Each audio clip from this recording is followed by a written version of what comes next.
everyone, welcome to this video made by Flora English tutorial. Here I am Bikash Sarkar with you until the end of this presentation.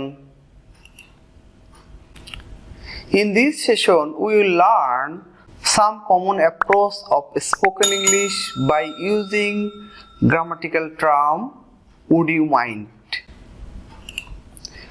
Apply these sentences in practical life to make your daily approach smart and appealing. প্রাত্যহিক জীবনে এই সেন্টেন্সগুলো প্রয়োগ করে আপনাদের daily অ্যাপ্রোচকে smart এবং আবেদনময় করে তুলুন। The first one, would you mind? Would you mind is a grammatical term which is to be applied here in this session. Bengali meaning মনে করবেন কি বা কিছু মনে করবেন কি? Okay. Would you mind plus verb ing plus extension note of interrogation sign. This is a structural pattern. Based on this structural pattern, now we will frame different sentences. Number one, would you mind taking a cup of tea? Would you mind taking a cup of tea? এখানে would you mind এই grammatical টার্মটি আমরা ব্যবহার করেছি। এরপরে যে ভার্বটা আসবে সেই ভার্বটার সাথে আমরা ing যোগ করেছি extension note of interrogation sign. তাহলে নোট অফ ফ্যাক্ট যে would you mind এর পরে যে ভার্বটা থাকবে সেই ভার্বটা কিন্তু ভার্ব প্লাস ing হবে plus extension note of interrogation sign এবং এটি একটা ইন্টারোগেটিভ সেন্টেন্স। অর্থাৎ would you mind taking a cup of tea এই সেন্টেন্সটি দ্বারা কোশ্চেন করা হয়েছে মডেস্টলি কাউকে অফার করা হচ্ছে অর্থাৎ কাউকে কোশ্চেন করে অফার করা হচ্ছে। নাও দা বেঙ্গলি অফ দিস সেন্টেন্স, আপনি কি এক কাপ চা খেতে কিছু মনে করবেন? আপনি কি এক কাপ চা খেতে আপত্তি করবেন? This is a picture.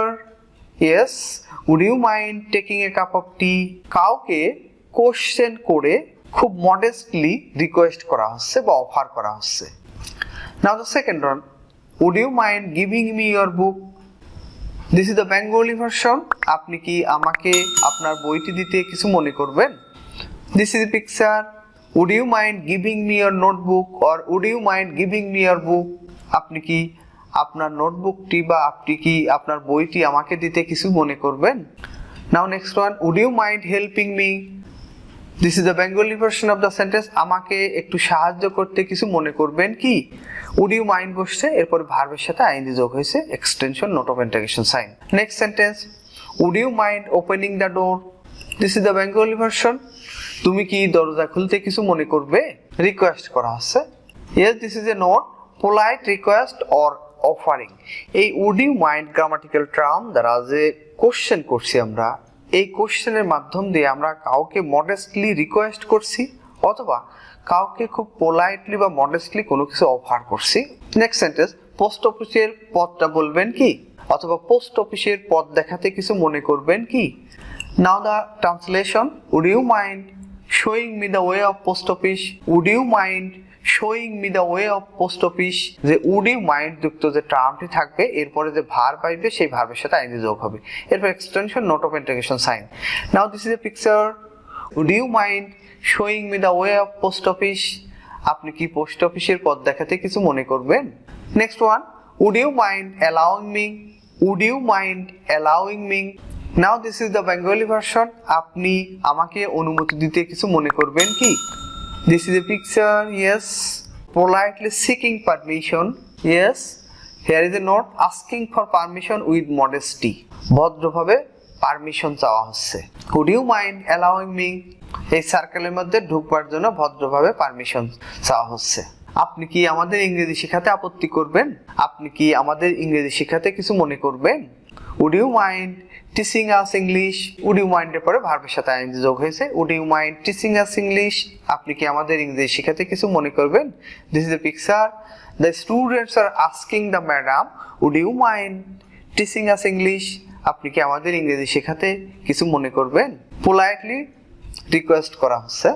Next one, would you mind lending me টাকা 10,000? This is the Bengali version. আপনি কি আমাকে 10,000 টাকা ধার দিতে কিছু মনে করবেন? Yes, would you mind lending me টাকা 10,000? Yes, asking money with modesty. খুব ভদ্রভাবে বা বিনয়ের সাথে টাকা চাওয়া হচ্ছে। By using the sentence would you mind lending me টাকা 10,000?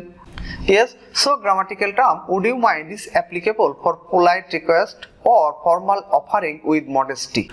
সুতরাং would you mind দ্বারা ভদ্র অনুরোধ এবং বিনয়ের সাথে আনুষ্ঠানিক প্রস্তাবের কোশ্চেন করা হয়। Yes, exercise to be workout, এখানে আমরা একটা এক্সারসাইজ দিয়ে রাখছি, আপনি কি আমাকে ফোন করতে কিছু মনে করবেন? Now solve this exercise. Now write the answer of this sentence by using would you mind. If you have any problem, comment in the comment box. I will answer you. Apply these sentences correctly in practical life by using the grammatical term would you mind. Would you mind দ্বারা এই জাতীয় sentence ব্যবহারিক জীবনে প্রয়োগ করুন।